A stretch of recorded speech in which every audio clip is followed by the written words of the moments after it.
এভাবেই নদীগর্ভে বিলীন হচ্ছে বসত বাড়ি মসজিদ। চোখের সামনে তলিয়ে যাচ্ছে বছরের পর বছর ধরে গড়ে তোলা মাথা গোজার শেষ আশ্রয়টুকু। আমার কিচ্ছু না, আমার নদী ভাঙ্গা মানুষ, আমরা 4-5 ভাঙ্গা দিয়ে আমরা অপরাধ। ঘর বাড়ি টাইনে টুনে কত টাকা পয়সা লাগছে, সালবাল হয়ে চরে থাকবে না।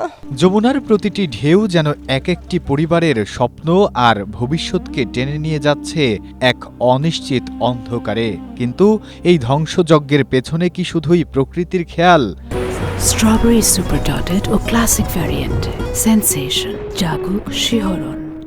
স্থানীয়দের অভিযোগ, পানি উন্নয়ন বোর্ডের চরম অবহেলা, নিম্নমানের কাজ আর এক শ্রেণীর অসাধু চক্রের অবৈধ বালু উত্তোলনের কারণেই বদলে গেছে যমুনার গতিপথ।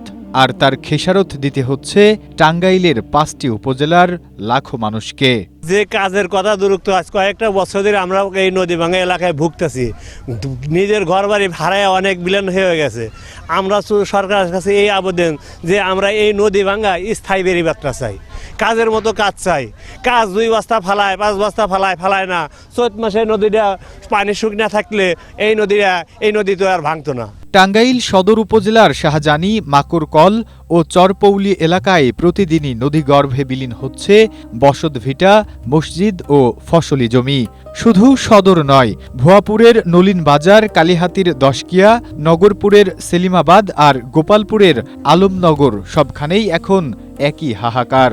ঘরবাড়ি হারিয়ে অসংখ্য পরিবার এখন খোলা আকাশের নিচে তীব্র অনাহার, অর্ধাহারে মানবেতর জীবন কাটাচ্ছে।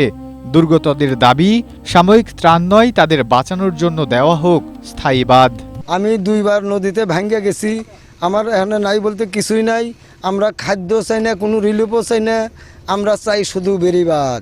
অবশ্য ভাঙ্গন রোধে ইতোমধ্যেই বিভিন্ন স্বল্প ও দীর্ঘমেয়াদী কর্মসূচি হাতে নিয়েছে বলে দাবি করেছেন টাঙ্গাইল পানি উন্নয়ন বোর্ডের নির্বাহী প্রকৌশলী মোহাম্মদ মঈনুদ্দিন। বর্ষা মৌসুমে আমরা টাঙ্গাইল পানি উন্নয়ন বোর্ড আমাদের পানি সম্পদ মন্ত্রণালয়ের নির্দেশনা মোতাবেক বিভিন্ন স্থানে জরুরি আপৎকালীন কাজ বাস্তবায়ন করে ভাঙ্গন কবলিত এলাকাগুলো রক্ষা করতেছি। প্রায় আমরা 20টি পয়েন্টে ইতিমধ্যে আমাদের মহাপরিচালক মহোদয়ের নির্দেশক্রমে আমরা কাজ বাস্তবায়ন শুরু করেছি। তবে আশ্বাস কিংবা সাময়িক ত্রাণ নদীপাড়ের এই কান্নার স্থায়ী সমাধান নয়। ভিটেমাটি আর জীবন জীবিকা বাঁচাতে এখন প্রয়োজন দ্রুত ও টেকসই নদী রক্ষা প্রকল্প। তবেই রক্ষা পাবে যমুনা পাড়ের লাখো মানুষের জীবন আর বেঁচে থাকবে তাদের স্বপ্ন। Desk report, Asia post.